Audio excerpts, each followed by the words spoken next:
Siya ang unang babaeng professional na bull rider na nakalaban ng mga lalaki. Sa isang mundo kung saan bihira kang makakita ng babae sa professional na bull riding, halos hindi naririnig na may babaeng nakikipagkumpetensya sa parehong sirkito na nilalahukan ng mga lalaki hanggang sa araw na hindi na makakasakay si Polly Reich sa toro. Ang pagsakay sa nagngangalit na toro ay maaring maging huling sandali mo. Ang karaniwang backing bull ay tumitimbang ng 1,500 libra. Bawat hayop ay piling pinararami para sa isang layunin. Para tumalon, umigtad at umiikot ng walang kontrol. Kaya itinuturing na isa sa pinakamapanganib na sport sa mundo ang pagsakay sa toro.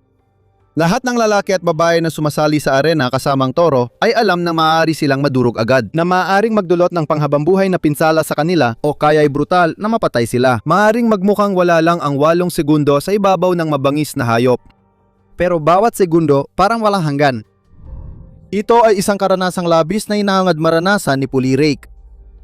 Bilang babae sa larangan dominado ng lalaki, sinabihan siyang di siya dapat nandon. Nagkaroon ng tapang si Polly na sumakay sa pinakamababangis na toro. Hindi siya magpapadikta sa kahit sinong lalaki kung ano ang kaya o hindi niya kaya. Maraming pinsala ang natamo niya sa karera niya sa pagsakay sa toro. Sa bawat pagsubok, bumabangon siya para ipagpatuloy ang mahal niyang ginagawa. Balintuna, hindi pa toro ang dahilan ng insidenteng nagpaalis sa kanya sa sport. Manood para malaman kung paano biglang natapos ang kanyang karera. Ang diwa ni Polly Reich ay parang mga torong sinasakyan niya.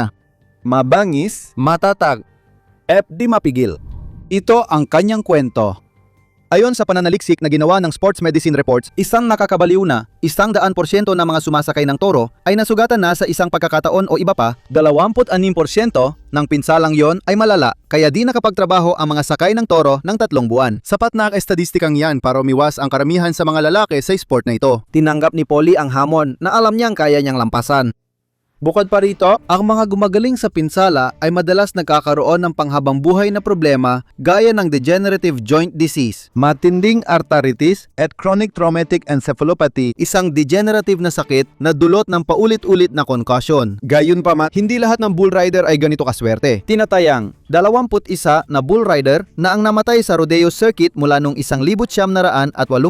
Sumasagi sa isip ang pangalan ni Lane Frost. Siya ang naging kampeon ng Professional Rodeo Cowboys Association noong 1987. Kilala bilang matapang na bull rider na may kaakit-akit na personalidad. Matapos ang matagumpay na pagsakay na nakakuha ng 85 puntos habang gumaba si Frost, ang Brahma Bull na si Taking Care of Business. Lumiko at tinamaan siya ng likod na bahagi ng sungay nito. Nabali ang ilang tadyang at nagtamo si Frost ng mga sugat na ikinamatay niya. 25 taong gulang siya, pero siya ay kilala bilang isa sa pinakadakilang bull rider sa lahat ng panahon. Kamakailan lang, noong 2011, si Mason Lowe ay nagkaroon ng isang malubhang aksidente at namatay sa parehong batang edad na 25. Nadaganan ng toro ang mahusay na bull rider at namatay siya dahil sa matinding pinsala sa puso. Ang mga alamat ng mga bayo tulad nila ay itinatak ang kanilang mga pangalan sa kasaysayan, kapalit ang mismong buhay nila. Kaya ano ang nagtulak kay Polly Reich? Isang babaeng may taas na 5 talampakan at 7 pulgada at may bigat na 120 libra para sumabak sa rodeo kasama ang mga mababangis na hayop na ito. Nagsimula ang kanyang paglalakbay sa bull riding sa medyo huling edad na 20, isang edad kung saan karamihan sa mga rider ay nagre-retiro na. Taon yon ng 1972 at si Polly ay hindi pa man lang naisip ang bagong pakikipagsapalaran na ito sa kanyang buhay. Tagapag-ayos siya ng aso sa Illinois habang inaalagaan ang anak niyang si Ryan, 12 taong gulang. Kakahiwalay lang niya sa 6 na taong relasyon. Nagpa siya ang kanyang mga kaibigan na isama siya sa una niyang rodeo para mailabas siya ng bahay. Hindi siya interesado noong una, pero hindi niya alam noon magiging isang profesional na bull rider siya sa loob lamang ng ilang taon. Nabagot si Polly sa bawat kaganapan hanggang sa pinakahuli. Bumukas ang gate at rumagasa ang natipunong rider at ang nagangalit niyang toro sa rodeo. Sumipa ang toro, tumalon at umikot para maalis ang sakay. Kaya napahagi siya pabalik-balik habang nangyayari iyon. Halos madama mo na ang tindi ng sigla ng mga tao. Bawat segundo, lalong lumalakas ang mga sigaw. Pero nang matapon ng sakay sa isang marahas na pagigkas, napalitan ng mga nag-aalalang pagsinghap ang mga hiyawan ng tao. Tumayo siya ng matapang at pinunasan ang alikabok sa chops niya. Muling lumakas ang hiyawan ng mga tao. Bawat sakay, kahit umabot ng 8 segundo o 3, ay hinangaan dahil sa kanilang tapang. Ang pag-akyat pa lang sa ibabaw ng nagngangalit na toro ay nangangailangan ng tapang. Isipin mang hahayaan mo itong magwala habang kumakapit ka gamit ang isang kamay lang. Humanga at namangha si Polly sa palabas na ito. Nabighani sa sayaw ng toro at ng sakay nito, isang sayaw na maari ring maging wakas. Umalis siya sa rodeo na may iniisip na bihirang maisip ng karamihan tungkol sa pagsakay sa toro. Kaya ko yon. Gusto niyang mamuhay ng lubos at harapin ang hamon ng buhay. Sa edad na 29, karamihan sa mga tao ay tumitigil na sa mga matitinding bagay na ginagawa nila noong kabataan nila. Para kay Polly, kakasimula pa lang niya. Kailangan nating huminto sandali para hangaan ang tapang ni Polly. Hindi lang basta extreme sport ang pinasok niya, kahit sa ang pamantayan tingnan. Isa siya sa kakaunting babaeng lumalaban sa liga ng mga lalaki. Ibig sabihin nito, kailangan niya maging handa sa mga batikos mula sa mga taong may makalumang pananaw tungkol sa dapat ginagawa ng mga babae. Itinago niya sa lahat ang kanyang bagong hilig, kasama na ang kanyang anak na babae. Nagsimula siyang maghanap ng tagapagturo. Dito niya nakilala si Larry Mosley. Pagkatapos ng 24 na taon sa sport, sapat ang karanasan niya para maging mentor ni Polly at gawing matapang na bull rider. Takdak pa rito, bilang Afrikanong-Amerikano na lalaki sa larangang dominado ng mga puti, alam ni Larry ang pakiramdam na maging kakaiba at mapagmasdan ng iba dahil sa kanyang hilig.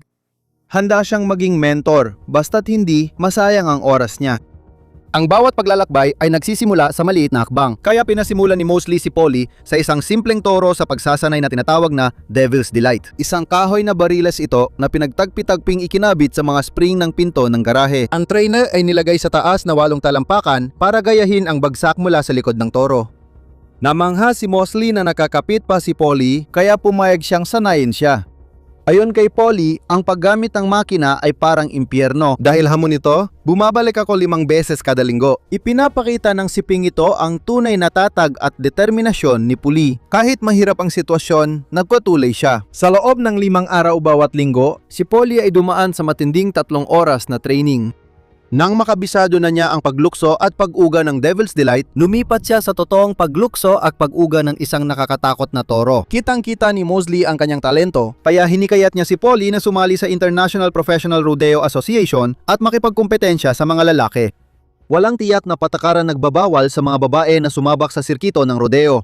Nagpatala si Polly para maging kauna-unahan sa ilang babaeng nakipagkumpetensya sa profesional na bull riding ng mga lalaki. Sa mga liga ng bull riding para sa mga babae, kadalasan ay 6 na segundo lang ang kailangang tagalan ng mga babae sa pagsakay. At ito ay sa isang maamang bakang lalaki imbes na sa mabagsit na toro. Dahil sa determinasyon at nais ni Polly na patunayan ng sarili, hinding-hindi niya ito tatanggapin, kaya sa liga ng mga lalaki siya tuluyang sumabak. Nangyari ang una niyang profesional na rodeo noong Pebrero 17, 1994 sa Johnson City, Tennessee.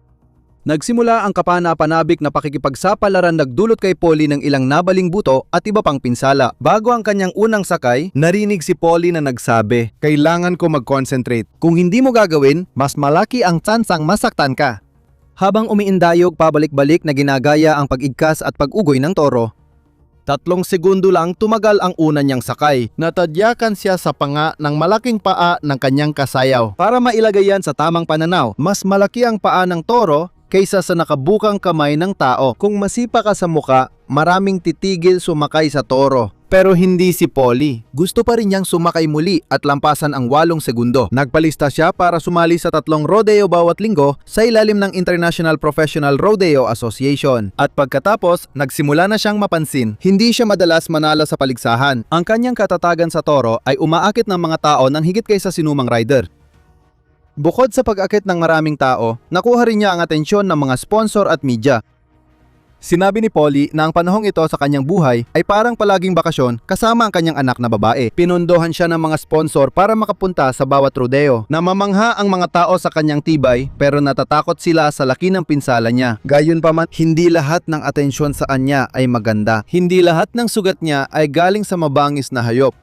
May mga lalaking sobrang marupok ang ego na kapag may babaeng mas magaling sumakay ng toro, pakiramdam nila nababawasan ang pagkatao nila. Tinakot nila si Polly para tumigil sa sport. Habang nakikipagkumpetensya sa IRPA circuit, ang aso niya, si Sprocket, ay pinuntirya at nakakagulat na pinatay. Pagkatapos, niluwagan nila ang mga bolt ng hood ng truck kaya't lumipad ito habang nagmamaneho siya sa highway. Hindi pa rin ito sapat. Isang gabi, inatake at binugbog siya ng grupo ng dikilalang mga lalaki dahil lang ayaw nilang may babaeng nakikipagkumpetensya kasama nila. Sanay na si Polly sa hampas ng paa ng toro. Ano bang magagawa ng suntok ng mahihina? Ang kanyang katatagan ang nagtulak sa kanya na magpatuloy kaya hindi siya napigil ng duwag nilang pananakot sa paghabol sa hilig niya. Isang sponsor ni Polly ang nagpadala sa kanya sa bagong bull riding school noon. Pinamunuan ito ng rodeo legend na si Lyle Sankey na naging malapit na kaibigan at mahalagang tagapayo para kay Polly. Imirekomenda niya na iwanan niya ang IRPA at sumali sa mas prestiyosong Professional Bull Riding Association. Ang natagpuan niya ay ibang-iba sa IRPA. Magino ang pakikitungo sa kanya ng mga bull rider sa PBR at ikinatuwa nilang makakita ng pambihirang tanawin ng isang babaeng porsigidong nakikipagkumpetensya sa kaparehong dambuhalang mga toro na sinasakyan din nila. May ilan sa mga rider dito na naging matalik niyang kaibigan. Pero nakaranas din siya ng mas matinding pinsala noong panahong iyon. Nakayanan ni Polly ang paulit-ulit na pagkabali ng kanyang mga bukong-bukong, isang nabaling pulsuhan, isang bitak sa butong tibia, isang nalinsad na balikat at pati na rin isang nabaling buto sa balakang, lahat para sa kanyang pagmamahal sa ginagawa niya. Hindi pa kasama ang lahat ng mga sprain, pasa at tahi. Isa sa mga pinakamasamang pinsala niya ay nangyari sa ika-13 kaarawan ng kanyang anak na babae. Nagawang sakyan ni Polly ang toro, ibig sabihin, natapos niya ang 8 segundong sakay. Sa pagbaba niya, na-distract si Polly at hindi siya agad nakalayo sa toro. Gumulong ang toro sa tiyan nito, bumagsak sa ibabaw ng maliit na mga ngabayo, tinapakan ang kanyang dibdib habang tumatayo. Nagresulta ang insidente sa 5 bali sa tadyang at butas sa baga niya. Dahil sa matinding pinsala, huminto ang tibok ng kanyang puso. Kinailangan siyang i-revive gamit ang mga defibrillator. Anak ni Polly na si Ryan ang naging personal niyang nurse. Sobrang takot siya na baka malubang masugatan o mapatay ng toro ang kanyang ina. Kaya, pagkatapos ng aksidentang ito, pareho nilang muling sinuri ang piniling karera ni Polly. Sabi ni Polly, nang makita ko si Ryan sa ospital, tinanong ko kung gusto niyang itigil ko na. Nagpasya siyang ako ang may kasalanan sa aksidente, hindi dahil sa hindi makontrol na dahilan. Kaya niyang kayanin iyon. Sa isa pang pangyayari na masyadong matindi para ilarawan, nagkaroon siya ng malalim na sugat sa anit na nagresulta sa 60 tahi sa ulo. Ang nakakagulat, wala sa mga pinsalang ito ang nagpatigil sa kanyang karera. Nangyari iyon sa labas ng sirkito ng rodeo. Nangyari ito sa Fort Collins, Colorado. Nagbibisikleta si Polly bilang paghahanda sa susunod niyang kompetisyon sa pagsakay ng toro. Sa araw ring iyon, may football game na nagaganap, kaya tiyak may mga lasing na estudyante sa kolehiyo sa paligid. Habang nagbibisikleta si Polly sa tapat ng football stadium, isang truck na puno ng estudyanteng umiinom ng beer mula sa isang keg ang mabilis na papalapit sa kanya. Sa awa ng Diyos, mabilis lang silang dumaan. Pero ang pulis na nakamotorsiklo sobrang tutok sa habol kaya di napansin si Polly na nagbibisikleta. Direktang sumalpok ang motorsiklo niya kay Polly na nagdulot ng matinding pagkaalis sa pwesto ng kanyang balikat. Sa lahat ng kanyang natamong pinsala sa pagsakay ng toro, alam ni Polly na delikado na para makabalik siya ng ligtas. Hanun lang, biglang nahinto ang bull riding career ni Polly. Dahil dito mabilis kumalat ang sismis sa rodeo circuit. Marami ang natakot na baka namatay siya sa kanyang matinding determinasyon. Simula noon, nais na ulit sumakay ni Polly sa toro. Gayunpaman, hindi na kaya ng kanyang kanang balikat ang puwersa ng lubid na panghawak sa bull riding. Iniisip niyang gamitin ang kaliwang kamay niya. Mas mabuti, sigurong wag na muna siyang sumakay sa ngayon. Kaya, bakit nilalagay ni Polly sa panganib ang kanyang katawan at posibleng pati ang buhay niya sa tuwing umaakyat siya sa arena ng toro? Ayon sa kanya, ang pagsakay sa toro ay nagbibigay ng kakaibang thrill, ngunit may mas malalim pa rito. Hindi nagustuhan ni Polly kung paano tratuhin ang mga babaeng kalahok sa rodeo. Parang gusto niyang patunayan na kaya rin ng babae gawin ito ng mahusay. Talagang nabasag niya ang mga hadlang at napatunayan na kayang makipagkumpetensya ng mga babae sa isang matinding sport na tradisyonal na pinangungunahan ng mga lalaki. Mukhang ang mga matitibay na tao ay palaging hinahamon ng mahihirap na panahon. Bago ang COVID noong 2020, ginagamit ni Polly ang kanyang walang hanggang enerhiya sa pagtatrabaho ng 5 part-time na trabaho. 4 sa mga ito ay siya mismo ang lumika. Sa kasamaang palad, nagbigay ang COVID ng maraming problema sa buong mundo. Labis itong nakaapekto kay Polly at nauwi siya sa problemang pinansyal na lalong pinalala ng Parkinson's. Sa malungkot na Facebook post noong Agosto 23, 2020, nagpost ang komunidad ng Deadshot Girls ng GoFundMe page para matulungan si Polly na makabangon muli. Umasa kami na nagbalik na si Polly Reich sa kanyang espiritu ng pakikipaglaban sa toro. Kahit saan man siya naroroon ngayon, nagmarka si Polly Reich sa komunidad ng rodeo. Nananatili ang kanyang pamana sa mga kababaihang sumasakay ng toro sa PBR at iba pang asosasyon ng rodeo. Binuksan niya ang daan para sa bagong henerasyon ng mga babaeng sumasakay ng toro. At dahil doon, palaging maalala siya bilang tagapangguna sa sport na ito. Maraming salamat sa panonood at magkikita tayo sa susunod.